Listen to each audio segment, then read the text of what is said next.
Hello everybody, it's Mike and Denise is checking our feed to make sure that we're actually live before I start talking about this update, because you can see it's an update here on Model S and X.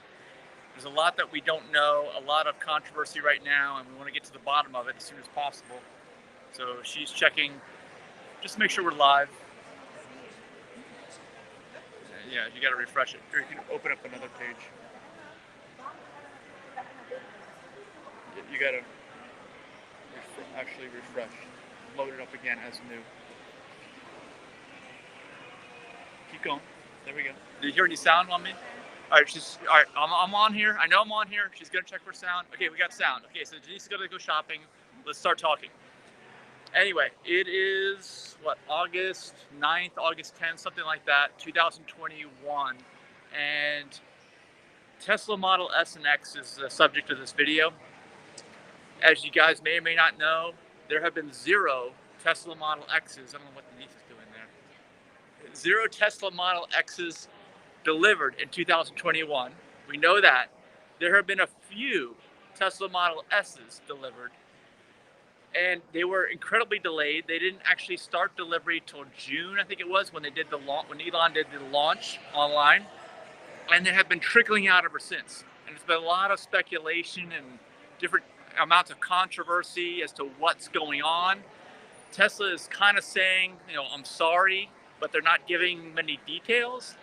So let me kind of piece together everything and let you guys know what I think is actually happening. So what I think is happening is there's an obvious chip shortage of vehicles for cars around the world. It's affecting all automakers. There's supply chain disruption because of COVID-19 in 2020 and lingering into 2021. It's affecting the resale values of cars. A lot of Tesla owners know that you can get just as much for your used Tesla as it costs to buy one right now, assuming you can get your hands on it. And of course, Tesla's entering a period of massive growth. They're bringing on 2 gigafactories right now, one in Austin, Texas, and one in Berlin. So they want to ramp up production. And they only can get so many chips, just like everybody else can only get so many chips for their cars. So what we're experiencing now is, I think, Tesla allocating the chips to where they think is going to help the company the most, being a public company, and Elon and Tesla feeling the pinch from short sellers and everything.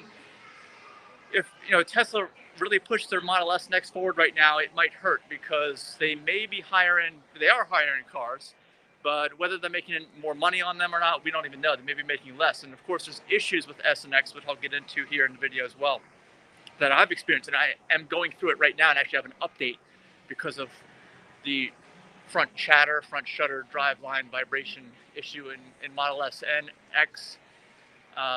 X's all have all-wheel drive. Only some, the newer S's, have all-wheel drive and have this problem. So where do I begin on this? Well, I think what's happening is, this is all speculation right now. We've seen a lot of reports of brand new 2021 Model S's on the Fremont lot and other places. There's been reports of Model X in the wild. They call it, just out somewhere driving, brand new ones. And you can tell, because here's how you tell. First of all, Model S and X have been around in Tesla for years. S is their original higher volume sedan. The original sedan they made started in 2012. And then Model X started in 2015. They were the only Teslas you could get until Model 3 came along in 2018. And then Model Y was finally launched, I guess it was in 2019, right? It was early. It was the first one that was early. But Model 3 and Y are much less expensive. They make up the volume of Tesla sales, and Tesla expects that Model Y will soon make up most of the company's sales, which I definitely believe. They thought that for a while, and I think that's going to happen. So if they take away production capacity from Model 3 and specifically Model Y, there's going to be a problem, especially with bringing on 2 new factories. They can only get their hands on so many chips.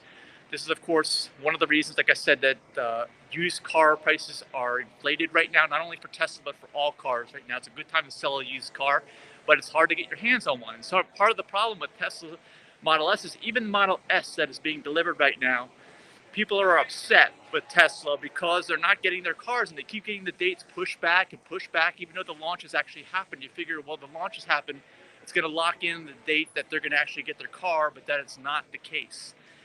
what's happening is people keep getting delayed.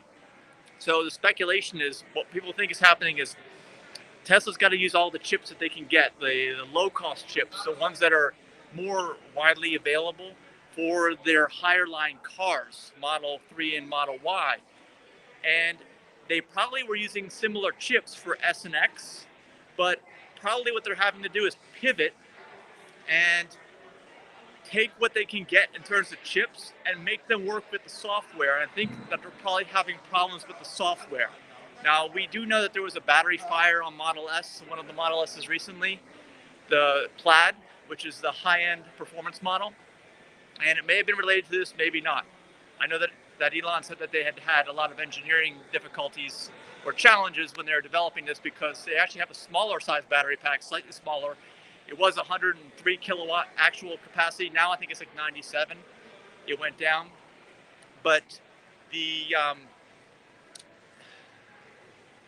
what they're thinking is happening now is that they're swapping out the chips with what is actually available, and that is causing compatibility problems. And if that's the case, then that makes a lot of sense. The other part of this problem, like I alluded to earlier in this video, is the front driveline vibration problem on S and X. And also they call it the chatter problem, different words for it. But whether that's been solved or not, we don't know. There's been another updated TSB recently in May, actually, which coincides with the launch of the new updated Model S and X, which has a lot of updates. Even though they look the same on the outside, people are complaining they don't get a new car. It's still mostly new with the driveline, the interior, the UI, all this stuff. And you can tell, by the way, if it's a brand new Model S. There's no new Model X's on the road yet, but of course the interior looks different. But from afar, you can tell that there's no chrome trim around the windows on the car. That's how you can tell. That's assuming that somebody didn't blacken their trim out. But if it's a new one and they haven't done anything with it, they have not modified their trim, then as long as it doesn't have any kind of chrome on it, it is a new one. And the interior is dramatically different. It's got the steering yoke. You can only get the yoke. There was some talk about having a wheel as an option, but it's not going to happen. It's only going to be a steering yoke. So it looks different when you look on the inside too.